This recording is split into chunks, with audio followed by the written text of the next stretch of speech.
Assalamualaikum dan salam sejahtera. Saya Nazri Kahar bertemu dalam siaran khas analisis awani. Kita bersiaran di luar Asrawani ini kerana kehadiran satu makmal bergerak milik Institut Penyelidikan Alam Sekitar dan juga Sumber Air ataupun IPASA UTM, dan mereka baru saja pulang dari kawasan yang terjejas akibat banjir di Pantai Timur, khususnya di negeri Kelantan. Apa sebenarnya fungsi makmal bergerak ini? Itu yang kita ingin tahu, kerana sumber air merupakan satu sumber yang begitu kritikal, sama ada untuk tujuan domestik seperti untuk kita minum, tujuan industri, tujuan untuk merawat sisa industri dan sebagainya, untuk mengetahui kandungan logam, kandungan mikrobiologi dan sebagainya. Makmal ini mampu menganalisis dan memberikan keputusan segera, tidak perlu dibawa ke makmal yang biasa kita faham. Tetapi untuk menceritakan lebih lanjut tentang ini, pastinya saya akan memperkenalkan orang kuat di sebalik makmal bergerak ini. Prof. Dr. Abdul Rahim, selamat datang. Prof. Dr. Abdul Rahim, saya perkenalkan Pengarah Pusat Pendidikan Alam Sekitar dan juga Sumber Air IPASA UTM yang mewujudkan makmal bergerak ini. Okey, Prof, apa cerita sebenarnya di sebalik makmal bergerak ini? Boleh berikan sedikit sinopsis? Okey. Kami sebenarnya daripada Institut Pengurusan Alam Sekitar dan Sumber Air, dan kebanyakan penyelidikan yang kami buat adalah berdasarkan kepada sumber air minuman dan juga air sisa. Ya. Jadi kita mengharapkan akan mendapat satu makmal yang kita boleh buat analisis di tapak. Ya. Jadi pada tahun 2012 kita sudah membincangkan perkara ini, dan kemudian kita mendapat peluang apabila pihak Pusat Tinggi UTM memperuntukkan kita melalui tabung endowment UTM sebanyak RM0.5 juta. Dan dengan itu kita mereka bentuk, dan kemudian kita akhirnya kita dapat makmal ini pada pertengahan tahun lepas. Okey. Apa inspirasi, apa sebenarnya ilham yang menyebabkan tim IPASA ingin mewujudkan dan sudah pun dapat makmal bergerak ini? Alhamdulillah. Kita selalunya apabila kita dikehendaki untuk pergi ke tapak, kita membawa beberapa instrumen yang paling asas. Peralatan yang paling asas. Dan selebihnya kita mengutip sampel, dan kita harus bawa ke makmal kita untuk dianalisa seterusnya. Dan kita ada beberapa kesulitan di situ. Umpama contohnya, jika kita hendak ulang kembali sampel tapak analisa, jadi kita mendapat kesukaran di situ. Apa perkhidmatan yang boleh ditawarkan oleh makmal bergerak? Nampak macam kecil, tetapi mungkin peralatan di dalam ni, sebelum kita masuk ke dalam nanti, Prof, mungkin ada peralatan yang begitu canggih, sophisticated, yang mampu memberi keputusan segera. Tetapi kelebihan makmal sebegini? Jadi kelebihan makmal sebegini, dia fungsinya ada 3. Pertama adalah kita gunakan untuk penyelidikan. Contohnya kalau kita nak pergi ke satu tapak, kita nak kaji lebih di satu kawasan tersebut, jadi kita boleh buat on-site. Yang keduanya adalah di mana-mana lokasi, insya-Allah. Kalau pedalaman pun, kampung pun boleh masuklah. Selagi boleh masuk, kita masuk, insya-Allah.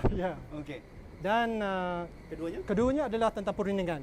Perundingan maknanya jika sesuatu agensi, tak kiralah agensi kerajaan ataupun agensi swasta yang memerlukan, terutama sekali air sisa. Jadi itu kita memberikan peringatan tersebut. Yang ketiga adalah tentang pendidikan lah. Contohnya kalau kita ada pameran, jadi penuntut ataupun pelajar-pelajar sekolah datang, jadi kita boleh terangkan kepada mereka tentang kualiti air sungai. Jadi contohnya, saya bagi contoh, kita selalu mendengar kualiti air sungai tercemar dengan logam berat contohnya. Jadi kita terangkan pada mereka macam mana kita buat dan apa gambaran yang sebenarnya. Saya bagi contohlah. Contohnya katakan arsenik, satu logam yang bahaya, yang mana di dalam air minuman sepatutnya tidak boleh melebihi 10 ppb, parts per billion kandungannya. Jadi kita tanya, tahu tak apa dia parts per billion? Kan? Sebenarnya parts per billion ni kalau kita terangkan, dia seolah-olah 10 titik nila di dalam, masukkan dalam satu kolam Olimpik. Kolam bersaiz Olimpik. Bukan dalam Maldi. Bukan. Okay. Jadi sebegitu, kan. Jadi maknanya kita kena pelihara betul-betul. Dewasa ini, kebelakangan ini isu masyarakat pun sudah biasa dengan isu-isu berkaitan dengan air. Kalau satu ketika kita masih ingatlah, benda ni bukan lama pun. Di Kuala Lembah Kelang terutamanya, apabila musim kering, sungai-sungai yang menjadi sumber air dikatakan tercemar. Contohnya kandungan amonia yang tinggi. Kalau musim banjir, kita tahu kawasan-kawasan tercemar akibat banjir ada kandungan E. coli. E. coli ni begitu berbahaya kepada kesihatan manusia. Kalau kata pun kawasan-kawasan tertentu yang terdedah dengan tikus pula, air yang dilalui kawasan tikus tersebut ada penyakit kencing tikus. Adakah ini juga memberi satu kata pun ruang untuk para penyelidik UTM yang berada di dalam makmal ini untuk mengkaji kandungan-kandungan ni apa yang saya ungkapkan tadi? Ya, kebanyakan parameter sudah kita boleh perolehi di tapak menggunakan peralatan yang ada di dalam ini.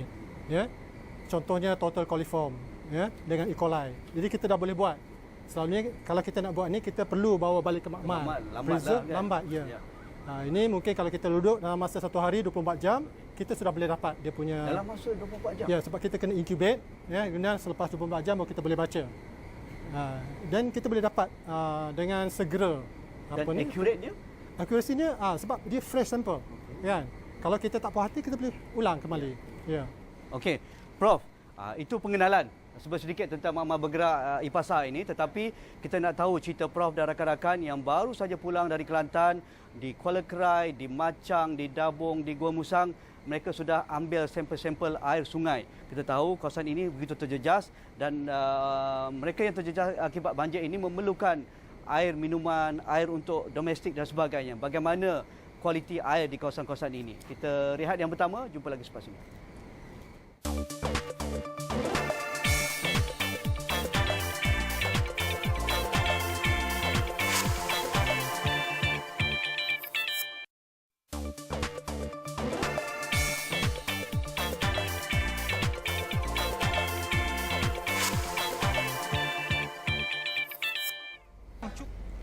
Alat yang saya pegang ini dipanggil spektrofotometer untuk menganalisis kandungan logam yang terkandung di dalam air. Ini penting. Dan alat-alat yang ada di dalam makmal bergerak ini seperti yang ada juga di makmal biasa yang membuat uji kaji tentang air dan sebagainya. Jadi untuk menceritakan lebih lanjut tentang ini, Profesor Dr. Abdul Rahim, Prof, di Kelantan baru-baru ini kita tahu banjir besar berlaku dan pasukan makmal bergerak sudah pun ke Kuala Krai, ke Dabong, ke Gua Musang dan Machang. Dan ini merupakan mungkin pengalaman pertama berada di kawasan bencana, mungkin selama ini ataupun sebelum ini pergi ke kawasan industri ataupun kerja-kerja biasa yang memerlukan uji kaji air di tempat-tempat yang tiada bencana. Tetapi pengalaman di tempat bencana, ada perbezaan ataupun bagaimana? Ada perbezaan, ya. Sebab di tempat bencana kita perlukan penelitian yang lebih lah. Ya. Kita kena menjaga kita punya kesihatan sendiri, ya. Sebab kita tahu di kawasan bencana ni kita kena berhati-hati, ya. Selain ini analisisnya lebih kurang sama yang kita lakukan. Setupnya sama, ya, betul. Prosedurnya sama. Apa kelebihan apabila berada di kawasan bencana? Misalnya kawasan itu dah memang katakan ground zero. Sumber airnya tercemar dengan banyaknya sampah sarap ataupun katakan kandungannya begitu katakan keruh sekali dan sebagainya, ataupun ada masalah para penyelidik kita mengambil sampel dan sebagainya? Ya, okey. Selalunya kita mengambil sampel selalunya tak ada masalah dalam pengambilan sampel. Cumanya kita kena pilih lokasi sampel yang kita nak ambil. Seperti mana di Kelantan baru ni, ya, sebab kita punya target kita adalah sumber air minum. Jadi kita pergi ke loji-loji, ya, yang mana sumber air minumnya terdiri daripada sungai dan daripada tube well dan juga daripada telaga-telaga yang cantik lah. Dan apa ataupun dapatan ataupun keputusan yang Prof dan juga rakan-rakan dapat apabila berada di lokasi, sama ada kawasan tersebut benar-benar tidak boleh minum ataupun kita tahu ada proses air daripada telaga tube yang diproses secara reverse osmosis oleh para penyelidik kita ataupun pihak-pihak yang berkenaan untuk membolehkan mereka mendapat sumber air bersih dan sebagainya. Okey. Jadi di tempat bencana biasanya yang parameter yang pertama yang kita lihat adalah tentang microbial punya kandungan, ya. Contohnya macam total coliform dan juga E. coli. Ya. Boleh diuji di Mamal ni? Boleh diuji Mamal. Contohnya kalau kita lihat di sini, ya, ini adalah peralatan yang kita gunakan untuk menganalisis total coliform dan juga E. coli. Ya. Jadi ada prosedurnya, kan? Contohnya kita ambil air sampel, ya, kita bancuhkan dengan dia punya sachet ni, makanan dan apa ni, chemical untuk menganalisanya. Kemudian kita tuangkan dalam ni, ya, dan kita incubate selama 24 jam. Okey. Dan kemudian baru kita baca. Ya. Jadi yang saya katakan rapid assessment tu, ya, kita boleh lihat sama ada tak total coliform contohnya. Kan? Contohnya perbezaan begini, ya, ini bukan, ini kita ambil contoh daripada tempat lain lah. Ya. Kalau kuning semua maknanya Selamat. Bukan, ada. Oh, ada banding dengan ni. Ada unsur E. coli. Ada, bukan E. coli, total coliform. Total coliform. Ya, jadi total coliform kita boleh lihat dengan mata kasar. Ya. Jadi kalau untuk E. coli, daripada keputusan ini kita kena lihat di bawah lampu UV. Kalau dia ada fluorescent, dan itu adalah apa ni, ada E. coli di sana. Bagaimana penduduk setempat dibekalkan dengan air bersih yang boleh diminum, yang boleh dimasak untuk memastikan kesihatan mereka tidak terganggu dan tiada unsur-unsur yang akan tercemar di kawasan-kawasan bencana? Okey. Kita selalunya kita nasihatkan, ya, mana-mana tempat pun, lebih-lebih lagi tempat bencana lah, ya. Mana-mana sumber air yang didapat pun perlu dipanaskan, ya, supaya sebelum diminum. Itu yang paling selamat lah, ya. Tetapi di Kelantan baru ni apabila kita lihat loji-loji sebagainya, kebanyakannya saya rasa tak ada masalah, ya. Dia punya loji walaupun telah dinaki air dan kemudian dah berjalan kembali, ya, dan boleh saya katakan selamat lah, ya, sebab mereka dapat berfungsi seperti biasa. Ya, dapat berfungsi seperti biasa. Kecuali tempat-tempat yang katakan ada paip pecah dan sebagainya, itu mungkin memerlukan bagaimana sumber air yang diproses oleh para penyelidik kita, pihak-pihak swasta yang menyumbang telaga boring ataupun menggunakan air sungai untuk disuling dan diberi kepada penduduk tempatan, adakah kandungannya selamat? Yang itu kebetulan kami tidak pergi ke tempat-tempat tersebut. Sebab kita tak nak interfere dengan apa yang mereka dapat. Prof, apa yang kita belajar apabila kita melihat kemusnahan yang begitu besar dan sumber-sumber penting untuk kehidupan manusia ataupun terjejas, dan sebagai penyelidik, sebagai ataupun yang melihat isu alam sekitar dan juga isu air, apa yang kita belajar daripada yang berlaku sekarang terutamanya di kawasan-kawasan terjejas? Saya rasa yang paling penting sekali adalah pengurusan disaster, pengurusan bencana. Ya, itu paling penting, ya. Pengurusan bencana, cara kita koordinate, ya. Dan apa aset-aset yang perlu semasa pengurusan bencana. Kan, contohnya kita nampak seperti bot dan sebagainya lah. Tetapi yang ini sebahagian, ya, di mana kita boleh gunakan ini semasa selepas bencana, ya, maknanya disaster assessment. Kita boleh gunakan maklumat sebegini dan ia penting, kan. Jadi apabila sebenarnya kita membantu pihak-pihak berkuasa tempatan. Contohnya di Kelantan baru ni kita membantu membantu EKSB, ya, Air Kelantan Sdn Bhd, dalam menilai air yang baru beroperasi. Apa lagi isu-isu sumber air yang perlu diberi perhatian? Bukan hanya di tempat bencana, tetapi kemungkinan kita boleh lebih proaktif menangani sumber-sumber air ini dari tercemar dan selamat diguna oleh pengguna. Ya, saya merasakan, ya, maknanya contohnya sungai-sungai. Sebab sungai ini merupakan sumber air kita yang paling utama. Tasik contohnya, ya. Tasik walaupun kita ada banyak tasik, tetapi saya merasakan kita perlu membuat penilaian terhadap tasik tersebut, ya. Contohnya kalau masa kemarau, ya, sungai sudah kering. Salah satu sumber adalah tasik. Sumber yang lain mungkin merupakan groundwater ataupun air bawah tanah, ya. Okey, Prof. Kita nak rehat yang kedua. Selepas ini kita akan lihat manfaat yang lebih luas apabila kita ada makmal bergerak sebegini, dan bukan hanya ketika bencana tetapi ketika kita menguruskan sumber air dan juga manfaat kepada pihak swasta, pihak komersial yang seringkali berhadapan dengan isu merawat air sisa dan sebagainya, tetapi teknologi sudah ke hadapan dan UTM ada menawarkan kepakaran itu. Kita lihat yang kedua, jumpa lagi selepas ini.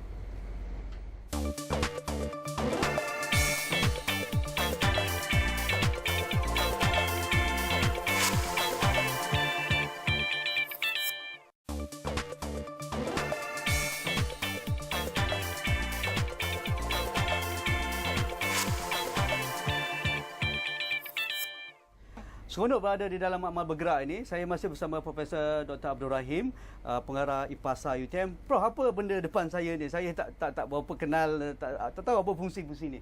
Cuba sedikit. Jadi yang ini kita panggil analytical balance, ya. Dia boleh mengukur kepada 4 titik perpuluhan, ya. Dan yang ini adalah turbidity meter, kekeruhan. Jadi kekeruhan merupakan salah satu parameter penting apabila kita mengkaji air sungai lah, terutamanya. Ya. Yang ini adalah merupakan heating block. Heating block ni adalah dia berkait rapat dengan alat yang kita ada kat belakang ni. Ya. Kerana separuh analisis merupakan memerlukan pemanasan. Jadi kita ada timer dan sebagainya. Jadi selepas selesai dan kita boleh analisis. Baik. Yang ini yang selalu kita bawa. Ini nampak macam mobile je. Ya. Jadi yang ini sebenarnya adalah kita panggil water checker.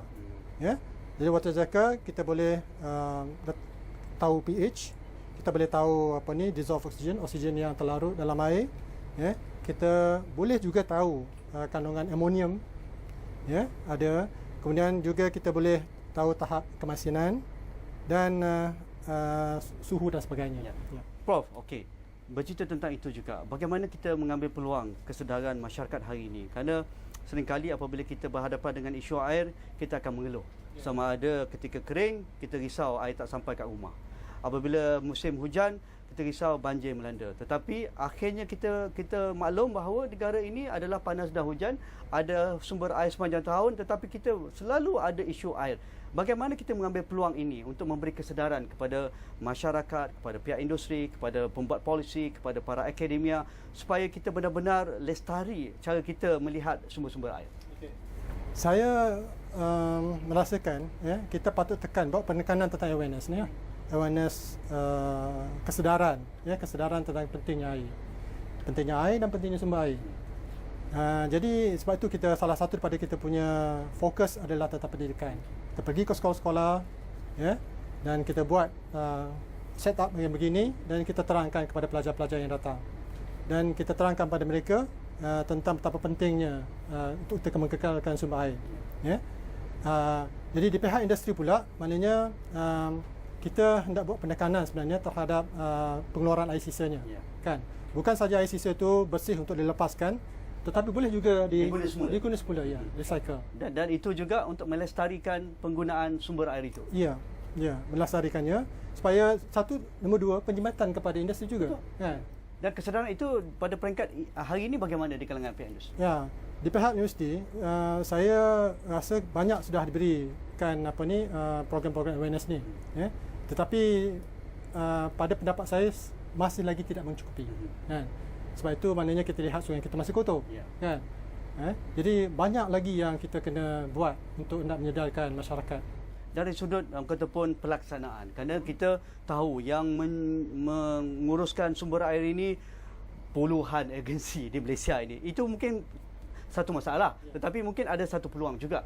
Bagaimana kita mengambil peluang ini untuk melihat bahawa kita dapat menguruskan sumber air dengan sempurna dan masing-masing dapat melakukan kerja masing-masing secara lebih efisien, koordinasi lebih baik. Dalam masa yang sama, kepakaran di universiti, Prof. Dr. Abdul Rahim dan rakan-rakan di UTM ini dapat digunakan secara maksimal. Kita di universiti sebenarnya kita sangat menganjurkan supaya adakan satu kita macam katakan task force management, water basin management, di mana semua agensi ada di dalam itu. Contohnya JPS, contohnya DOE, kan, Jabatan Alam Sekitar, Pejabat Tanah, Municipal Council. Yes, banyak lagi. Dan dalam masa yang sama, maknanya kita itu sedang berlaku, Prof, ataupun kita sedang lakukan inisiatif itu? Saya nampak ada usaha ke inisiatif ke arah Kenapa tersebut. keperluan itu begitu mendesak? Sebab sebelum ini apa yang kita nampak bahawa apabila berlakunya sesuatu maknanya ada sungai itu ada masalah contohnya, kan. Jadi kita sebenarnya tak tahu siapa yang bertanggungjawab, kan. Dan tindakan yang perlu diambil seterusnya. Kataupun kepentingan itu bertindak. Ya, bertindak, ya, betul. Jadi kita buat dua kerja, kan. Ini kalau kita buat satu pengurusan yang mantap, saya rasa setiap agensi akan tahu apa tugas masing-masing. Ada model-model di luar sana ataupun di dalam negara yang sudah kataupun baik dan boleh kita guna pakai di sini? Banyak. Negara jiran negara jiran kita, Jepun, Korea, dan juga banyak negara Eropah sudah mengamalkannya. Dari sudut the way forward, apa yang sedang dilakukan oleh rakan-rakan di IPASA dan juga pakar penyelidik air di UTM? Okey, kita di IPASA sebenarnya kita dah ada link dengan syarikat konservasi air, syarikat yang bertanggungjawab ataupun industri-industri, agensi-agensi tentang air. Jadi kita sering berurusan dan kita adakan pembincangan dan sebagainya. Jadi setiap kali kita ada satu projek dan sebagainya, kita kumpulkan kembali dan keputusan ataupun pendapatan kita buat kita beritahu mereka apa sebenarnya yang kita buat dan apa keputusan dia. Maksudnya bukan berada di mama sahaja. Oh tidak, saya rasa dikongsi bersama pihak komuniti, pihak pembuat dasar dan juga pihak industri. Betul. Terima kasih Prof. Banyak lagi soalan saya nak tanya pada Prof, tapi itu saja masa yang kita ada dalam program khas analisis awani bersama Prof dan juga rakan-rakan dalam Makmal Bergerak IPASA ini. Semoga banyak lagi kerja boleh diguna pakai, dimanfaatkan oleh orang di luar sana tentang apa kepakaran yang ditawarkan oleh Makmal Bergerak ini. Kita jumpa lagi, dan jika ada sebarang pandangan anda, hantarkan ke Facebook kami ataupun platform media sosial kami dan muat turun aplikasi esrawani.com di App Store dan juga Google Play Store. Sekian sahaja untuk malam ini, kita jumpa lagi.